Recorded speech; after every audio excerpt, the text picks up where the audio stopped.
Assalamualaikum warahmatullahi wabarakatuh. Halo, perkenalkan nama saya Muji Rahayu dengan NPM 1711060210. Saya mahasiswi PPL UIN Raden Intan Lampung dengan DPL Bapak Ahmad Iqbal HSMA. Saya dari jurusan Pendidikan Biologi. Pada kesempatan kali ini, kita akan belajar mengenai klasifikasi makhluk hidup. Ada yang tahu apa itu makhluk hidup? Di bumi ini banyak sekali makhluk hidup. Tentu, untuk mengenali dan mengamati sekian banyak makhluk hidup tentu sangat sulit. Kalian pasti pernah ke kebun binatang kan? Coba perhatikan, apakah hewan-hewan tersebut sama jumlah kakinya? Atau sama penutup tubuhnya, atau sama jenis makanannya? Tentu tidak kan? Coba juga perhatikan kalau kalian ke hutan.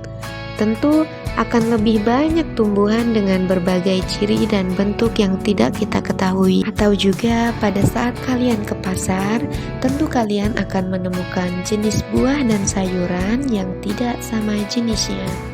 Untuk mempermudah mempelajari berbagai keanekaragaman makhluk hidup tersebut, manusia mengelompokkan makhluk hidup yang disebut juga dengan klasifikasi.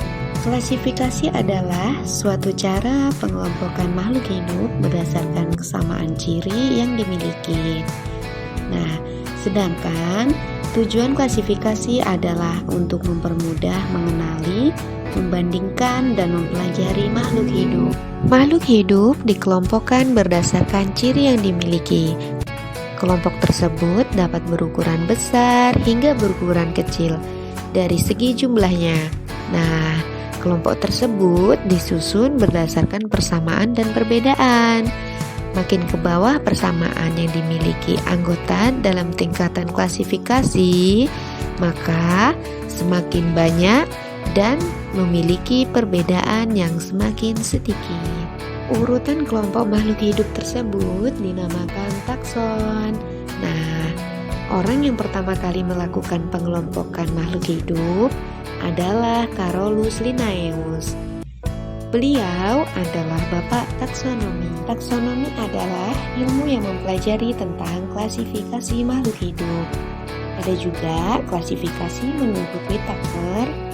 Nah, makhluk hidup dibedakan menjadi 5 kingdom.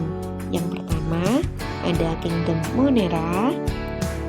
Yang kedua ada kingdom Protista. Yang ketiga ada kingdom Fungi. Dan yang keempat ada kingdom Plantae. Yang terakhir adalah kingdom Animalia. Ciri-ciri kingdom Monera: yang pertama, tersusun atas satu sel. Bentuk sel bervariasi, ada bacillus, coccus, dan spiral. Yang ketiga, tipe sel prokariotik atau sel tidak memiliki inti sejati. Contohnya adalah bakteri. Selanjutnya ada ciri-ciri protista. Yang pertama ada uniseluler, multiseluler, hidup bebas atau parasit, reproduksi aseksual atau seksual, bersifat autotrof atau heterotrof. Contohnya ada ganggang. Nah, selanjutnya ada ciri-ciri fungi.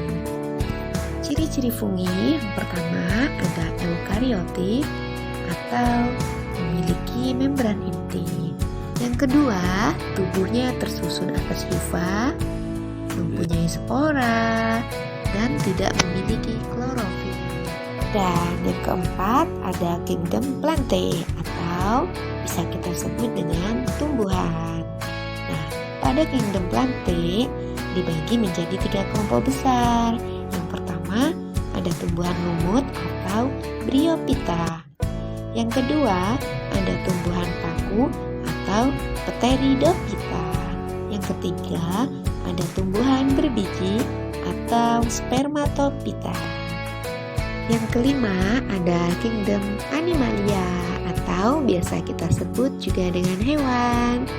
Nah, pada kingdom Animalia dibagi menjadi dua kelompok besar, yaitu invertebrata atau tidak bertulang belakang dan vertebrata yang bertulang belakang.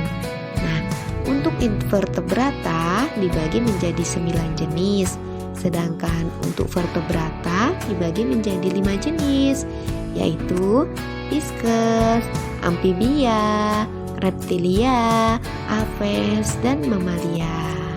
Nah, contoh invertebrata atau tidak bertulang belakang adalah bintang laut.